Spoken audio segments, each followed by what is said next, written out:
महाराष्ट्र राज्य महिला व बाल विकास विभाग राजपत्रित अधिकारी संगठन की ओर से अपनी विभिन्न मांगों को लेकर आयुक्त कार्यालय के सामने विरोध प्रदर्शन किया गया। इस दौरान अधिकारियों ने काली पट्टी बांधकर शांतिपूर्ण आंदोलन करते हुए शासन का ध्यान अपनी मांगों की ओर आकर्षित किया। संगठन के पदाधिकारियों ने बताया कि लंबे समय से उनकी जायज मांगे लंबित है, लेकिन शासन स्तर पर अब तक कोई ठोस निर्णय नहीं लिया गया है।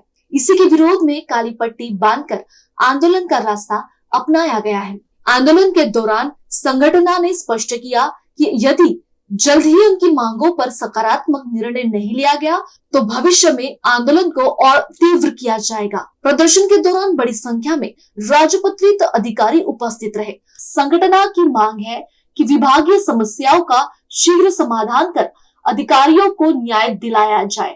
वही आंदोलन को देखते हुए आयुक्त कार्यालय परिसर में कुछ समय के लिए हलचल का माहौल बना रहा। नमस्कार। महिला व बाल विकास विभाग हा एक अतिशय संवेदनशील विभाग आहे।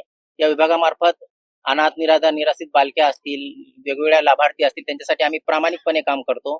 आणि हे काम करत असताना आपण बघितलं असेल की शासनाच्या कोणत्याही योजना असताना महिला बाल विकास विभाग हा इथले अधिकारी आणि कर्मचारी मिळून रात्रंदिवस या विभागाने काम केलेलं आहे। विशेषतः शासनाची लाडकी बहीण योजना असेल, यामध्ये सुद्धा 1 ते 1.5 महिन्यामध्ये सर्व अधिकारी आणि कर्मचाऱ्यांनी रात्रीचा दिवस करून काम केलेलं आहे। हे करत असताना महिला बाल विकास विभागांच्या अधिकाऱ्यांच्या, कर्मचाऱ्यांच्या, अंगणवाडी ताईंच्या पण काही न्यायिक मागण्या आहेत।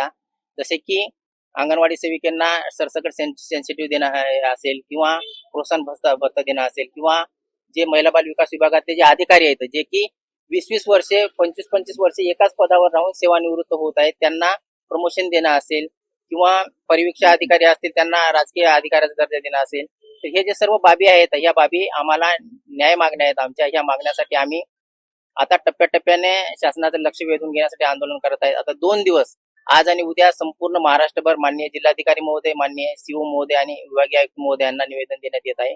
आणि यानंतर आम्ही शासनाची व्हीसी बंद किंवा विभागांची कामाची माहिती देणं बंद अशा पद्धतीने टप्प्याटप्प्याने आंदोलन करत आहोत। आणि त्यानंतर आमचा एक पुढचा टप्पा आहे की तरी आमच्या न्यायिक मागण्याकडे विचार झाला नाही, आमच्या न्यायिक मागण्या जर पूर्ण झाल्या नाही तर आम्ही सर्वजण सामूहिक रजेवर जाणार आहोत। या आंदोलनाचे विशेष वैशिष्ट्य म्हणजे यापूर्वी फक्त काही कर्मचारी याच्यामध्ये सहभागी व्हायचे, परंतु आता मात्र अंगणवाडी सेविका, त्यांच्या सुपरवायझर, इकडे परिवीक्षा अधिकारी, जिल्हा परिवीक्षा अधिकारी, डीसीपीयू संघटना, संरक्षण अधिकारी संघटना, अशा वेगवेगळ्या सर्व संघटना या आंदोलनामध्ये सहभागी होत आहेत। आणि हे आंदोलन निश्चितच न्यायिक मागण्यासाठी आहे।